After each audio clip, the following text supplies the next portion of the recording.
La médiathèque L'Albatros vous propose l'envers du décor, le rendez-vous histoire d'Emmanuel. Et la Révolution a-t-elle donné plus de droits aux femmes, au final? Là aussi, c'est pas une question facile à évoquer, tout au moins à laquelle, enfin, on ne peut pas répondre. C'est une question à laquelle on ne peut pas répondre facilement.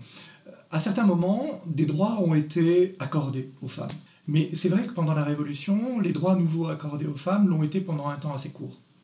Par exemple, le divorce tel qu'il est défini en septembre 1790 est un divorce très large au niveau des droits.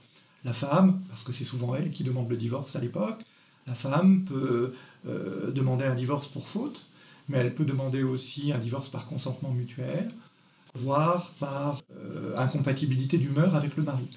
Ces droits vont être déjà limités en 1804, et le divorce va être interdit en 1816, au moment de la Restauration. On va la rétablir dans les années 1880, sous la Troisième République, mais certaines formes de divorce ne vont être rétablies que dans les années 1970. Donc le droit de divorce, il apparaît sous la Révolution, mais il va être restreint, puis disparaître. Et on a d'autres droits de cette nature-là, des droits sociaux, qui vont être accordés aux femmes et qui vont être interdits assez vite. On a parlé tout à l'heure du droit pour la femme de partager la responsabilité de la gestion des biens du couple avec le mari. Ça, c'est accordé en octobre 1793, mais ça ne va quasiment pas entrer dans les faits, et ça ne va être réintroduit que bien plus tard, dans les années 1980. Donc on a des avancées ponctuelles, mais qui vont être souvent de courte durée. Cela dit, ce qui compte, c'est peut-être justement ces premiers pas qui rendent les choses possibles. La Déclaration des droits de l'homme et du citoyen, et lorsqu'on parle de l'homme, on parle du genre humain, hommes et femmes comprises. Cette déclaration des droits de l'homme et du citoyen, elle a des potentialités énormes en 1789 et qui vont se développer jusqu'à aujourd'hui. Aujourd'hui encore, la déclaration des droits de l'homme et du citoyen de 1789 est dans le socle de constitutionnalité, le bloc de constitutionnalité, à partir duquel travaille le Conseil constitutionnel. Autrement dit, cette déclaration des droits de l'homme et du citoyen, elle est une espèce d'élan qui va se concrétiser dans les années suivantes par l'abolition, qui va rendre possible l'abolition de l'esclavage, qui va rendre possible l'émancipation progressive des femmes, dont on voit des prémices à l'époque de la Révolution qui vont pouvoir se poursuivre sur 2 siècles par la suite. Peut-être des idées un peu trop avant-gardistes pour l'époque, il a fallu du temps, mais comme vous dites, ça a permis par la suite d'accomplir voilà, et d'un nouveau, remettre ces idées à... Il faut toujours avoir à l'esprit que ce sont de véritables bouleversements pour les hommes de l'époque, parce que j'ai pris l'exemple de l'esclavage comme celui des droits des femmes. Dans les sociétés anciennes, cette idée d'une sujétion de la femme au mari, cette idée d'une possibilité de l'esclavage existe depuis l'Antiquité, n'a quasiment jamais été remis en cause dans les sociétés occidentales, et rompre avec une chaîne historique aussi ancienne n'est pas quelque chose de facile, et d'où des petits pas, des revirements, mais c'est vrai que les prémices apparaissent à cette époque de la Révolution.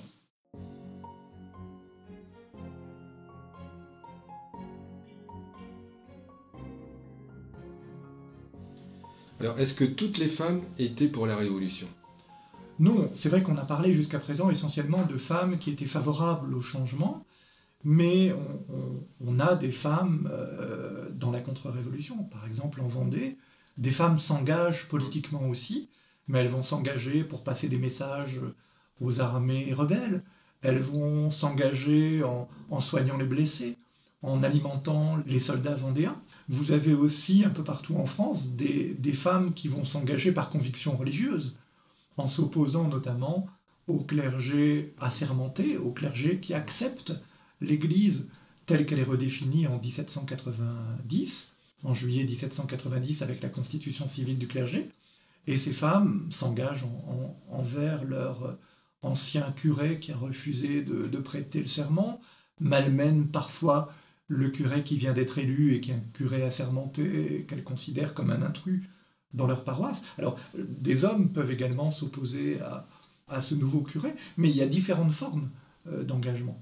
Dans la vie religieuse, dans la vie sociale, dans la politique, dans la vie militaire, on a des femmes qui vont combattre les armes à la main, aussi bien dans les armées républicaines que dans l'armée vendéenne. Alors on n'en a pas énormément, on en connaît quelques dizaines, moins d'une centaine dans les armées républicaines. Elles ont sans doute été plus nombreuses, mais elles n'ont pas nécessairement laissé de traces. On en connaît aussi dans les armées vendéennes, des femmes qui combattent parfois en cachant leur sexe, parfois en s'affichant comme femmes, et aussi bien du côté de la Révolution que du côté de la contre-révolution. D'accord. Un petit retour en arrière. Juste avant la Révolution, on parle relativement souvent des femmes qui tiennent salon. Ces femmes-là, comment elles ont réagi à la Révolution? Est-ce qu'elles ont joué un rôle ou pas? Les salons, les sociétés, comme on dit à l'époque, les salons du XVIIIe siècle sont effectivement des lieux de sociabilité réservés à des élites urbaines. On y retrouve des nobles et des personnes de la très bonne société qui peuvent, autour d'un bon repas, discuter de choses et d'autres. Ils existent encore, pour certains d'entre eux, au début de la Révolution, chez Madame de Staël, chez Madame Roland, chez Madame de Genlis, on a l'équivalent de ces salons qui deviennent à la fois littéraires et politiques à l'époque de la Révolution. C'est un rôle assez traditionnel pour des femmes de la très bonne société d'être ainsi animatrices de débats, d'échanges à l'intérieur d'un lieu qui est un lieu privé. Alors, ces salons existent encore au début de la Révolution, ensuite ils perdent un peu de leur importance à partir de 1792-1793, mais on les retrouve encore avec des personnages notamment de l'Assemblée constituante qui les fréquentent. D'accord. On pense par exemple au salon de Madame Roland, notamment à l'époque de la législative, la deuxième Assemblée révolutionnaire, et même au début de la Convention, lorsque son mari devient ministre de l'Intérieur. Elle reçoit énormément chez elle, et elle aime animer des débats qui sont parfois de nature politique. D'accord. Alors, pour finir, certaines femmes se sont illustrées lors de la Révolution. Pouvez-vous nous parler de Théroigne de Méricourt, moins connue que d'autres, mais qui mérite qu'on s'y attarde? Oui, Théroigne de Méricourt est un personnage dont la renommée a été particulièrement importante à l'époque de la Révolution et au XIXe siècle. Et chez les auteurs du XIXe siècle, Théroigne de Méricourt est beaucoup plus fréquemment cité qu'Olympe de Gouges. Mais c'est vrai que c'est un personnage qui s'est effacé un petit peu dans la mémoire collective au XXe et au XXIe en laissant justement la place à Olympe de Gouges, sans doute parce qu'elle représente une autre forme de révolution. Théroigne de Méricourt, c'est une jeune femme liégeoise qui a déjà eu une vie assez riche avant la Révolution et qui se passionne pour la Révolution à Versailles et à Paris en 1789. Elle s'habille en amazone et elle fréquente régulièrement l'Assemblée nationale, elle assiste au débat et elle se fait remarquer et elle prend position dans les débats politiques. En 1790, elle fonde un club mixte avec Rome, un pédagogue à Paris, et elle reçoit dans son club notamment des députés pour parler politique. On la voit aussi intervenir devant certaines assemblées, notamment le district des Cordeliers, où elle va plaider au début de l'année 1790 pour lancer une souscription pour construire une grande assemblée nationale sur le site de la Bastille qu'on est en train de démolir. Donc c'est un personnage qui est un personnage connu, un personnage qui va avoir des ennuis judiciaires. On pense à l'époque qu'elle est liée à l'insurrection du début du mois d'octobre, des 5 et 6 octobre à Versailles. Elle va être recherchée par la police, elle va être obligée de quitter un moment la France. On la retrouve à l'insurrection du 10 août 1792. Lors de l'insurrection du 10 août 92, elle participe à l'insurrection et elle va être ensuite récompensée. Elle va recevoir une couronne civique pour son engagement.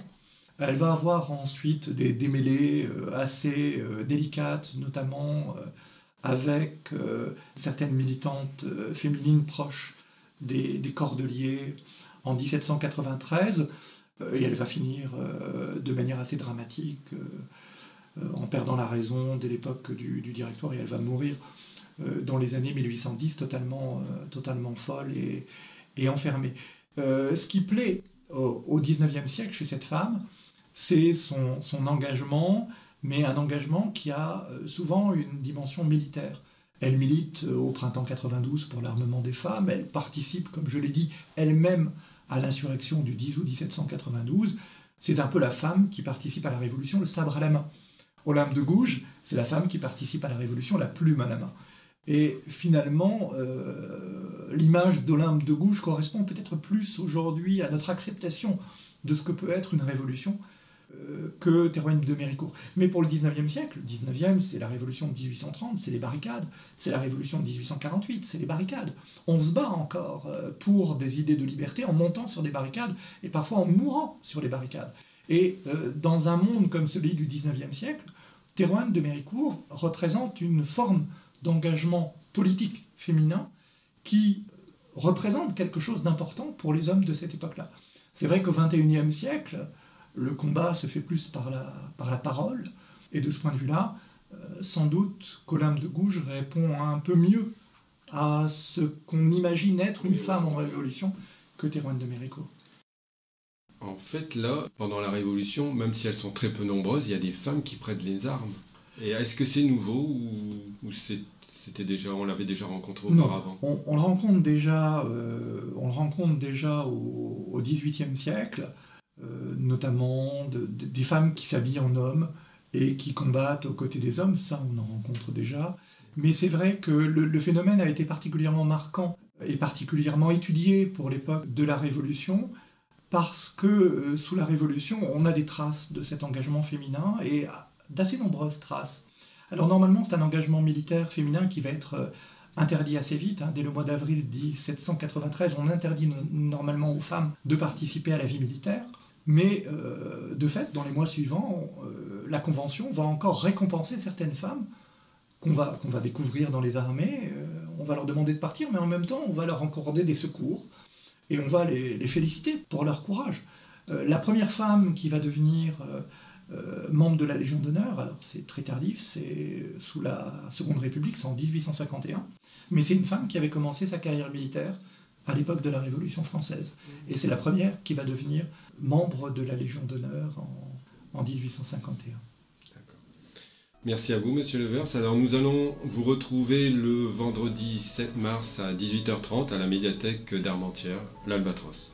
Merci. C'est un plaisir. Merci à vous.